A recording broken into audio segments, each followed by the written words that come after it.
Hi everyone, मैं हूं Nishant entry elevate Hindi से। आज की वीडियो है खास ऐसे लोगों के लिए जो जावास्क्रिप्ट में एकदम ही बिगिनर है। उन्होंने जावास्क्रिप्ट के कॉन्सेप्ट्स तो पढ़े हैं बट अभी भी कोड वो नहीं कर पा रहे हैं। तो आज की वीडियो में हम जावास्क्रिप्ट के कुछ बहुत ही बेसिक प्रोग्राम्स जो हैं उनको पिकअप किया है मैंने, और हम लोग उनकी प्रैक्टिस करेंगे, देखेंगे कि बेसिक प्रोग्राम्स को हम किस तरीके से सॉल्व कर सकते हैं यूजिंग जावास्क्रिप्ट। तो ये 2 पार्ट की वीडियो होने वाली है। आज है पहला part, second part next Sunday आएगा। तो आप देखते रहिए इसको और सारे प्रोग्राम्स को अच्छे से प्रैक्टिस कीजिए। आज जो सबसे पहला प्रोग्राम हम लोग करने वाले हैं उसमें हमें एक नंबर गिवन होगा, ठीक है। जैसे यहाँ पे एक नंबर गिवन है नम, इसमें 19 डाल देता हूँ मैं, और हमें एक ऐसा प्रोग्राम लिखना है जिससे ये पता चल सके कि ये नम में जो वैल्यू है ये प्राइम नंबर है कि नहीं। तो मैं यहाँ पे एक फंक्शन लिख देता हूँ इस प्राइम, ठीक है, और इसके अंदर ये नम पास कर देता हूँ। ओके, ये फंक्शन जो है ये मेरे को ट्रू रिटर्न करेगा अगर यहाँ पे ये नम जो है ये प्राइम होगा, और फॉल्स रिटर्न करेगा अगर प्राइम नहीं होगा। तो यहाँ पे मैं कंसोल डॉट लॉग स्टेटमेंट लिख देता हूँ, ठीक है, और इसमें लिख देता हूँ इस प्राइम, और नम इसके अंदर मैंने पास कर दिया है। अब देखो, सबसे पहले तो यहाँ पे मैं एक कंडीशन लिख देता हूँ कि अगर नम जो है वो लेस देन इक्वल्स टू 1 है तो सीधा सीधा जो है फॉल्स रिटर्न कर दो। तो सीधा सीधा जो है वो फॉल्स रिटर्न कर दो, कुछ करने की ज़रूरत ही नहीं है, ठीक है। 1 या उससे छोटा अगर नंबर है तो। अब बात कर लेते हैं लॉजिक की। क्या लॉजिक हम यहाँ पे लगाएंगे ये फाइंड आउट करने के लिए कि कोई नंबर जो है वो प्राइम नंबर है कि नहीं। तो देखो दोस्तों, कोई भी प्राइम नंबर ऐसा नंबर होता है जो सिर्फ 1 और अपने आप से डिविजिबल होता है। अगर आप 2 से लेकर उस नंबर के स्क्वायर रूट तक सारे नंबर्स के साथ ये चेक कर लो कि वो नंबर्स जो हैं वो इस नम को परफेक्टली डिवाइड कर पा रहे हैं या नहीं, तो आपको ये पता लग सकता है कि वो नंबर जो है वो प्राइम नंबर है या नहीं है। अगर 2 से लेकर उस नंबर के स्क्वायर रूट तक आपको कोई भी एक ऐसा नंबर मिल जाए जो नम को परफेक्टली डिवाइड कर पा रहा हो, तो इसका मतलब हमारा नम जो है वो प्राइम नंबर नहीं है, अदरवाइज वो प्राइम नंबर है।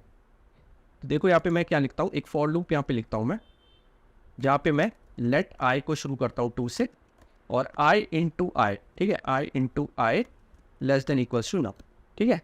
तो यहाँ पे आई प्लस प्लस, तो यहाँ पे जो आई है वो 2 से लेकर i into i less than equals to num, तो यानी अंडर रूट ऑफ नम तक चलेगा, ठीक है। इस बीच में अगर कोई भी आई की ऐसी वैल्यू मिल गई जो नम को परफेक्टली डिवाइड कर पा रही हो, तो हमारा नम जो है वो प्राइम नंबर नहीं होगा, अदरवाइज वो प्राइम नंबर होगा। तो मैं यहाँ पे एक इफ कंडीशन लिख देता हूँ, अगर num divided by i equal equal 0 आ रहा है, ठीक है, इसका मतलब परफेक्टली डिविजिबल हो रहा है, तो आप सिंपली फॉल्स रिटर्न कर दो, ठीक है। अदरवाइज अगर ये पूरा का पूरा लूप खत्म हो गया, ठीक है, पूरा लूप खत्म हो गया, इसका मतलब आपने 2 से लेकर उस नंबर के स्क्वायर रूट तक सारी वैल्यूज चेक कर ली, लेकिन आपको एक भी ऐसा नंबर नहीं मिला जो नम को परफेक्टली डिवाइड कर पाए, तो आप ट्रू रिटर्न कर दो सीधे सीधे, ठीक है। तो मैं यहाँ पे इसको क्लियर करता हूँ और यहाँ पे इसको चला के देख लेता हूँ। Node is prime, node is prime, तो यहाँ देखो 2 आ रहा है 19 के लिए। एक बार 20 के लिए चेक कर लेते हैं, इसको यहाँ पे किया मैंने, देखिए फॉल्स लिखा हुआ आ रहा है, ठीक। नेक्स्ट हमारा प्रोग्राम है, इसमें हमें किसी भी एक नंबर का फैक्टोरियल निकालना है। तो देखो ये किस तरीके से किया जा सकता है। यहाँ पे मैं एक रिजल्ट के लिए फैक्ट नाम का एक वेरिएबल बना लेता हूँ। तो मैं अगर यहाँ पे लिखूँ let i equals to 1, i less than equals to num i plus plus, ठीक है, तो यहाँ पे 1 से लेके नम तक के सारे नंबर कवर हो गए, ओके। और fact equals to fact into i, ठीक है। अगर ऐसा मैंने यहाँ पे लिख दिया और फिर यहाँ पे रिटर्न करा दूँ मैं फैक्ट, ठीक है, तो यहाँ पे ये फैक्टोरियल मेरे को निकाल के दे देगा। तो अगर मैं यहाँ पे लिखूँ नोड फैक्टोरियल डॉट JS, तो यहाँ पे ये 8 का फैक्टोरियल मेरे को लिख के दे रहा है 40,320। अगला जो क्वेश्चन है यहाँ पर, उसमें मेरे को यहाँ पर एक आर्ग्यूमेंट पास किया होगा मैंने जनरेट फिबोनाची फंक्शन के अंदर। उसमें मेरे को 1 से लेकर इस नंबर, ठीक है, नम तक सारे फिबोनाची नंबर्स प्रिंट कराने हैं, जितने भी फिबोनाची नंबर सीरीज में है 1 से लेकर इस नंबर तक, ठीक है, जो यहाँ पे मैंने पास किया होगा। तो आपको पता होगा कि पहला फिबोनाची नंबर जो है वो 0 होता है और दूसरा फिबोनाची नंबर होता है 1। तो यहाँ पे A और B के अंदर मैंने पहला और दूसरा फिबोनाची नंबर स्टोर कर दिया है। तो अगर मैं ये कंसोल डॉट लॉग कर दूँ, कंसोल डॉट लॉग A और कंसोल डॉट लॉग B, तो इससे मेरे पहले 2 फिबोनाची नंबर प्रिंट हो गए।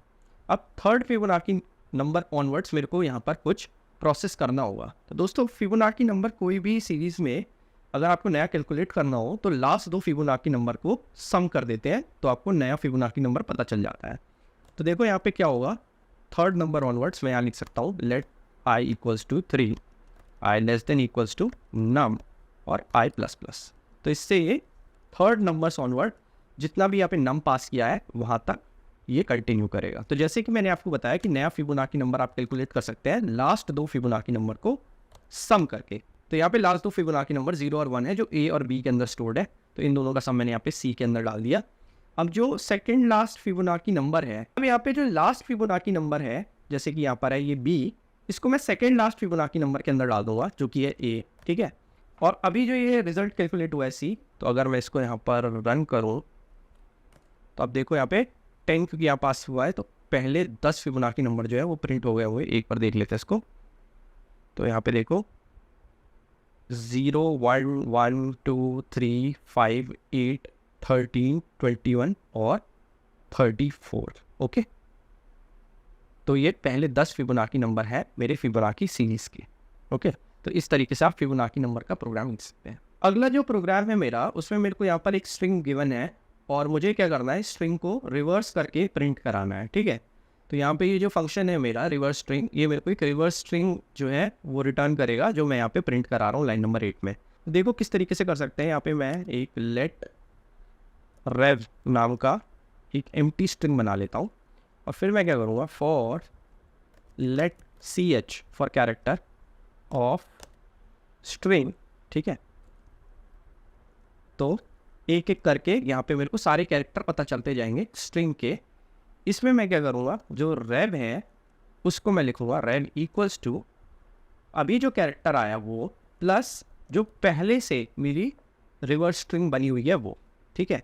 तो जैसे यहाँ पे हेलो वर्ल्ड के लिए आप देखिए सबसे पहले यहाँ पे h इनकाउंटर हुआ होगा, तो यहाँ पर आ गया होगा h प्लस पहले की स्ट्रिंग जो कि एम्प्टी स्ट्रिंग थी। तो ये कैलकुलेट होके करंट स्टेट में मेरी जो रेव बन गई वो हो गया ये h। नेक्स्ट स्टेट पे यहाँ पे मेरे पास e आया, तो मेरे पास ये e, ओके, प्लस ये e प्लस पिछले स्टेट की रेव स्ट्रिंग जो कि है ये h, ठीक है। तो ये दोनों ऐड होके इस तरीके से बन गए होंगे। अब फिर नेक्स्ट स्टेज पे मेरे पास ये l आया, तो यहाँ पे इस तरीके से l, ठीक है, ये कैरेक्टर प्लस पिछले स्टेज की रेव स्ट्रिंग ये, तो फिर ये ऐड होकर इस तरीके से यहाँ पर ये स्ट्रिंग बन गई होगी। सिमिलरली ये पूरी स्ट्रिंग जो है ये रिवर्स हो जाएगी इस लॉजिक से। तो यहाँ पे अगर मैं रिटर्न करा दूँ रेव को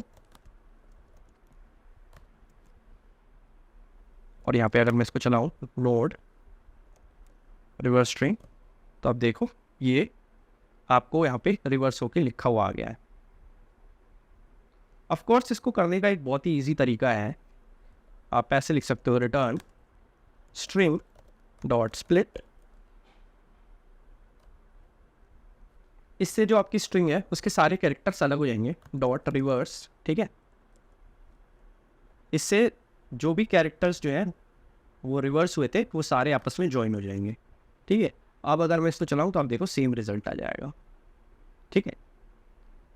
अब देखो यहाँ पे आज की वीडियो के लिए एक लास्ट प्रोग्राम है। इस प्रोग्राम में हमें ये बताना है कि यहाँ पर कोई एक स्ट्रिंग हमने पास की हुई है, ये स्ट्रिंग जो है ये पैलिंड्रोम है कि नहीं है, ठीक है। पैलिंड्रोम क्या होता है दोस्तों, पैलिंड्रोम एक ऐसी स्ट्रिंग होती है जिसको आप राइट टू लेफ्ट पढ़ो या लेफ्ट टू राइट पढ़ो सेम ही वर्ड आएगा। जैसे यहाँ पे देखो RADAR रेडार इस साइड से लेफ्ट टू राइट पढ़ने पे, और अगर मैं राइट टू लेफ्ट पढ़ूँ तो RADAR, ये भी रेडार ही बन रहा है राइट टू लेफ्ट पढ़ने पे भी, ठीक है। तो देखो इसको करने के लिए अगर मैं इस स्ट्रिंग को रिवर्स कर दूँ और वो स्ट्रिंग और जो यहाँ पे स्ट्रिंग मैंने अभी पास की है ये दोनों सेम हो, तो फिर हम ये कह सकते हैं कि जो हमारी स्ट्रिंग है वो पैलिंड्रोम है। तो इसके लिए मैं सिंपल यहाँ पे फंक्शन लिख दूंगा रिटर्न जो अभी मेरी स्ट्रिंग है, ठीक है, और इक्वल इक्वल इक्वल जो मेरी रिवर्स स्ट्रिंग है, जो मैं ऐसे निकाल सकता हूँ, ये प्रोसेस करके निकाल सकता हूँ यहाँ पे डॉट स्प्लिट डॉट रिवर्स और डॉट ज्वाइन करके। अगर ये दोनों सेम है तो ये जो मेरा स्ट्रिंग है ये पैलिंड्रोम होगा, नहीं तो नहीं होगा। तो इसको मैंने कर दिया यहाँ पे सेव। अब अगर मैं आगे लिख दूँ नोड इस पैलिंड्रोम और यहाँ पे इस पर एंटर मारूँ तो देखो यहाँ पे ट्रू लिखा हुआ आ जाएगा। अगर मैं इसको यहाँ पे कुछ चेंज कर दूँ यहाँ पे और फिर इसको वापस से चलाऊँ तो अब देखो फॉल्स लिखा हुआ आ जाएगा। ठीक है, तो आई होप आपको ये 5 सवाल बहुत अच्छे से समझ में आ गए होंगे। नेक्स्ट संडे मैं 5 और इसी तरह के क्वेश्चंस आपके लिए लेके आऊँगा, जिससे आपकी बेसिक जावास्क्रिप्ट कोडिंग की अच्छी प्रैक्टिस हो जाएगी। अगर वीडियो अच्छा लगा हो तो लाइक कर दीजिए, चैनल को सब्सक्राइब कर दीजिए और नोटिफिकेशन बेल को ज़रूर दबा दीजिएगा। मिलता हूँ आपसे नेक्स्ट वीक, तब तक के लिए बाय।